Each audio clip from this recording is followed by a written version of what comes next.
I think the general theme here with everything in technology is the game has changed where the stuff is affordable now. The music videos, the stuff that where bands need to be at. Remember back in the day, you have a website. Oh, that band's awesome. They got a website. I want to just say, never met Mark. Absolutely. That's totally good. How you scared me a little bit. What I want to say is that everyone forgets that the marketing 101 work. Yeah. The dumbest goddamn things work. Do you ever like, I went to the site and said, how the other one's running it. Yeah. So we do it. There are some sites like that. Yeah, I mean, to me, like, that's a hook. Like, Well, that's because you're going to have to give me some information for me to tell you. Pick up the phone call.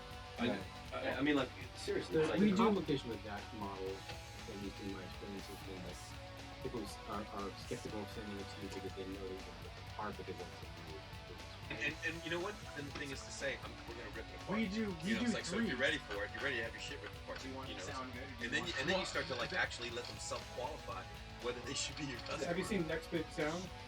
I don't know, it might be different now than it was years ago when I was really looking at it, but like, you could put it in your band, or like any band really. Trendy. And if you had like the, I don't know, I haven't used it for years, but when I was using it, they gave us the beta for like their like pro whatever version, and there's a map. And you can literally plug in like, you'll take all of your followers on MySpace and Twitter and everything, and it'll give you a map and show you every single specific person that likes your band, and you can see where they live, and you can connect you to their Facebook page, to their MySpace page. You know what I'm surprised they're not doing though? Is meta tag searches on people's Facebook status updates and then recommending music that goes along with their status updates. Or their Wait, serial. It'll come. With their what do you mean? It'll Like if come. someone posts some shit on their status update, I'm sad. Here's the sad side. What's creepier? I do. I love marketing. Google's, yeah, well, because they read your email. Google and Amazon. Google's in my underwear Google and now. Amazon like as a pair. Yeah. They fuck with me all the time, and the thing is, I have such a bizarre like set of things that I do. I know they're fucking with me because like all of a sudden they'll be pitching me CD baby, which is better because they're seeing shit come Right. my email, and all of a sudden they're pitching me like a drill bit, and it's like, and it's like, wait a minute, where did? Oh, I know where I mentioned that. It's like. But I think the thing that hasn't been cracked yet is that there's emotional connection to music. Yeah, exactly. And There is. it's completely unpredictable. Mm-hmm. And on top of that, because people are fickle, and you have to be emotionally vulnerable to actually connect with a piece of music. It's not like, oh, that's a great song, it affects me emotionally.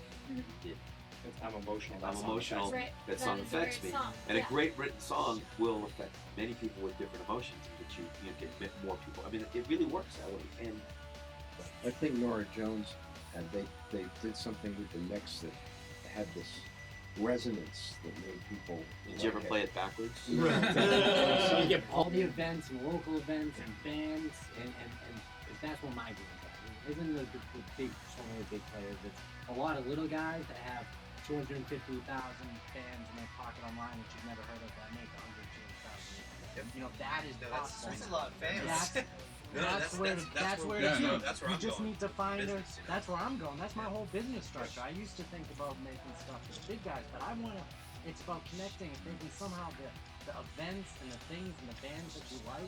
I don't seem to have all that data, but I haven't seen a way how we connect with that to draw people and say, hey, by If the it way. works for those guys, it'll work.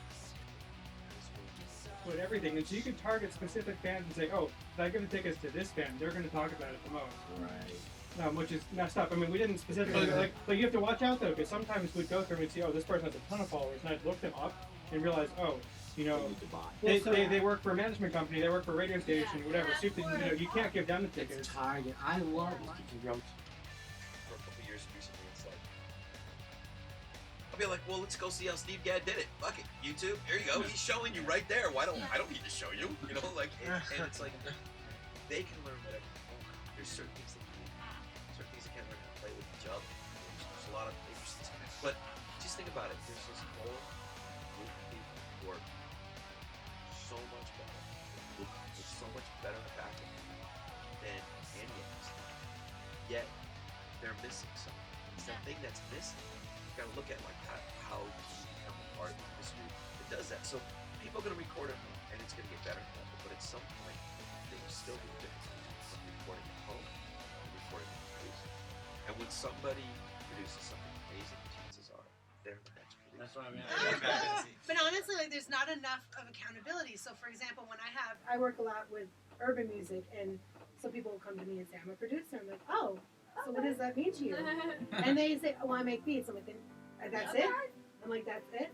And, But that's always been Bill's title. I mean, it always has been. No, because I get honestly, contact from them every day. they'll say that they're a producer, but all they're making is the track. They're having a good time. They're nodding their head.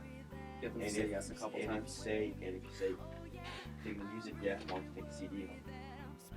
They say, no, just pay whatever you want. I'm not here. We didn't buy these for us, right? If they say no, the person next to them, all they saw was this. Very important. We learned so many things, like if the three of us stay with intent to use each other.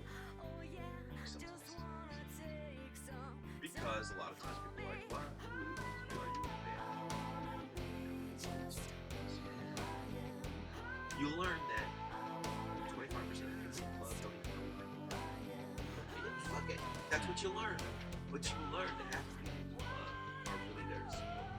And it's amazing how quickly, like, we've sold about 6,000 CDs.